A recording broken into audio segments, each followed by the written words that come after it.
Big boss season 7 Shanavas, Anumol, അതേപോലെ Abhilash, O'Neill ഇവർ സംസാരിക്കുകയാണ്. കൂട്ടത്തോടെ അനുമോളെ ആക്രമിക്കുന്നതിനെക്കുറിച്ചാണ് ഷാനവാസ് സംസാരിക്കുന്നത്. നീ നിൻ്റെ സ്റ്റാൻഡിൽ നിന്ന് ഗെയിം കളിക്കുമ്പോൾ ഞങ്ങൾ മിണ്ടാതിരിക്കുന്നത് നിൻ്റെ ഗെയിമാണെന്ന് നീ പറയുന്നത് കൊണ്ടാണ്. അതുകൊണ്ടാണ് ഞങ്ങൾ ഈ പ്രശ്നത്തിൽ ഇടപെടാത്തതും. ഇന്ന് ഉച്ചയ്ക്ക് നിന്നോട് പാത്രം കഴുകാൻ വേണ്ടി റെനേനെ അവിടെ നിന്ന് പറഞ്ഞു വിട്ടത് അക്ബറാണെന്ന് ഷാനവാസ് പറയുന്നുണ്ട്.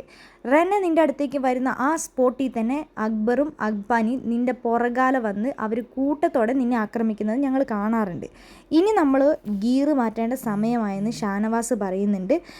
നമ്മുടെ ഗെയിം മാറ്റേണ്ട സമയം തന്നെയാണ്. ഇനി ഇവിടെ ആരെയും കൂട്ടത്തോടെ ആക്രമിക്കാൻ നമ്മൾ അനുവദിച്ചു കൊടുക്കാൻ പാടില്ല. ഇനി നമ്മൾ എന്താണെങ്കിലും ഇനി അനുമോളെ ആക്രമിക്കാൻ വന്നു കഴിഞ്ഞാൽ നമ്മൾ ആ വിഷയത്തിൽ ഇടപെടും. ലാലേട്ടൻ്റെ എപ്പിസോഡ് വരുമ്പോഴേക്കും ഇവരെല്ലാം മാറി ഇവരൊക്കെ വേറെ ലെവൽ ഗെയിം കളിക്കുന്ന ആൾക്കാരാകും. എന്താണെങ്കിലും ഇവർ എത്ര പേരുണ്ടെന്ന് നമ്മൾ കറക്റ്റായിട്ട് കണ്ടുപിടിച്ചിട്ടുണ്ട്. ഇവർ 7 പേരാണ് ഗ്രൂപ്പായിട്ടുള്ളത്. എവിടെ നിന്ന് ആരെന്ത് പറഞ്ഞു തുടങ്ങിയാലും നിൻ്റെ മെക്കിട്ട് കയറാനാണ് ഇവരുടെ പ്ലാന്. നിന്നെയാണ് അവർ ടാർഗറ്റ് ചെയ്യുന്നത്. അപ്പോൾ അനുമോൾ പറയുന്നുണ്ട്, അതെനിക്ക് നന്നായി മനസ്സിലായി അപ്പാണീൻ്റെയും അക്ബറിൻ്റെയും കളി എന്താണെന്ന്.